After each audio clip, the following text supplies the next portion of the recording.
వాలంటీర్లకు గ్రామ ward volunteer యాప్‌లో కొత్తగా మొబైల్ నంబర్ అప్డేట్ అని ఒక ఆప్షన్ అయితే తీసుకురావడం జరిగింది. ఈ ఆప్షన్‌లో వాలంటీర్ క్లస్టర్‌లో ఎవరైతే హౌస్ హోల్డ్స్ ఉన్నారో వారందరి పేర్లు కూడా రావడం జరిగాయి. వారందరికీ కూడా మొబైల్ నంబర్ అనేది ఈ ఆప్షన్ ద్వారా అయితే సబ్మిట్ చేయవలసి ఉంటుంది. మనం ఈ వీడియోలో వీరందరికీ కూడా ఈ సర్వే అనేది అంటే ఈ మొబైల్ నంబర్ అప్డేట్ ఆప్షన్ ద్వారా సర్వే అనేది ఏ విధంగా కంప్లీట్ చేయాలి, అసలు ఈ ఆప్షన్ ద్వారా యూజ్ ఏంటి అనే వివరాలైతే మనం ఈ వీడియోలో అయితే తెలుసుకుందాం. ముందుగా గ్రామ వార్డు వాలంటీర్ యాప్ అయితే ఓపెన్ చేయండి. అలా యాప్ అనేది ఓపెన్ చేసిన తర్వాత సేవల అభ్యర్థన అనే ఆప్షన్ అయితే ఉంది కదా, అక్కడైతే క్లిక్ చేయండి. అలా క్లిక్ చేసిన తర్వాత అప్డేట్ మొబైల్ నెంబర్ అనే ఆప్షన్ అయితే ఉంది కదా, అక్కడైతే క్లిక్ చేయండి. అలా క్లిక్ చేసిన తర్వాత మీ వాలంటీర్ క్లస్టర్ పరిధిలో అంటే మీ క్లస్టర్ పరిధిలో ఎవరైతే ఫ్యామిలీస్ ఉన్నారో వాళ్ళ డీటెయిల్స్ అయితే డిస్ప్లే అవుతాయి. అంటే ఫ్యామిలీకి వచ్చి ఒకళ్ళ పేరు అయితే డిస్ప్లే అవుతుంది. ఇప్పుడు మీరు ఎవరికైతే మొబైల్ నెంబర్ అప్డేట్ చేయాలనుకుంటున్నారో ఆ ఫ్యామిలీని ఇక్కడ సెర్చ్ చేయొచ్చు. ఇలా పేర్లు అయితే డిస్ప్లే అయ్యాయి కదా, ఇప్పుడు ఒకరి పేరు పైన అయితే క్లిక్ చేద్దాం.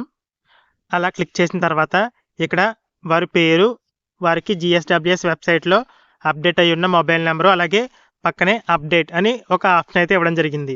ఒకవేళ ఎవరైతే పర్సన్ ఉన్నారో వారికి జిఎస్డబ్ల్యూఎస్ వెబ్సైట్లో ఎలాంటి మొబైల్ నెంబరు గతంలో వాలంటీర్ సబ్మిట్ చేయకపోతే అక్కడ మొబైల్ నెంబర్ అనేది ఎంటీగా అయితే ఉండడం జరుగుతుంది. ఇప్పుడు అప్డేట్ పైన అయితే క్లిక్ చేయండి. అలా క్లిక్ చేసిన తర్వాత ఒకవేళ జిఎస్డబ్ల్యూఎస్ వెబ్సైట్లో వాళ్ళకి ఆల్రెడీ మొబైల్ నెంబర్ అనేది వాలంటీర్లు ఎంటర్ చేసి ఉంటే ఇక్కడ మొబైల్ నెంబర్ వస్తుంది. ఆ మొబైల్ నెంబర్ అనేది మార్చుకోవాలి అంటే మార్చుకోవచ్చు. ఈ విధంగా మొబైల్ నెంబర్ అనేది ఎంటర్ చేసి ఒకవేళ ఆల్రెడీ మొబైల్ నెంబర్ ఉంటే కరెక్ట్ కాకపోతే చెక్ చేసుకుని ఎడిట్ చేసి జనరేట్ ఓటీపీ అని ఉంది కదా, అక్కడ క్లిక్ చేసినట్లయితే వారికి ఓటీపీ అయితే రావడం జరుగుతుంది ఆ మొబైల్ నెంబర్కి. అంటే వాలంటీర్లు ఇక్కడ ఏదైతే మొబైల్ నెంబర్ ఎంటర్ చేశారో ఆ మొబైల్ నెంబర్కి ఓటీపీ అయితే రావడం జరుగుతుంది. ఆ ఓటీపీ అనేది ఎంటర్ చేసి సబ్మిట్ చేసినట్లయితే వారి యొక్క వివరాలు అయితే సేవ్ అవుతాయి. అంటే వారి యొక్క పేరుకి ఆ మొబైల్ నెంబర్ అనేది లింక్ అయి ఉంటుంది. ఒకవేళ వారికి జిఎస్డబ్ల్యూఎస్ వెబ్సైట్లో ఎలాంటి మొబైల్ నెంబర్ అనేది లింక్ అవ్వకపోతే ఈ విధంగా మొబైల్ నెంబర్ అనేది ఎంటీగా అయితే ఉండడం జరుగుతుంది.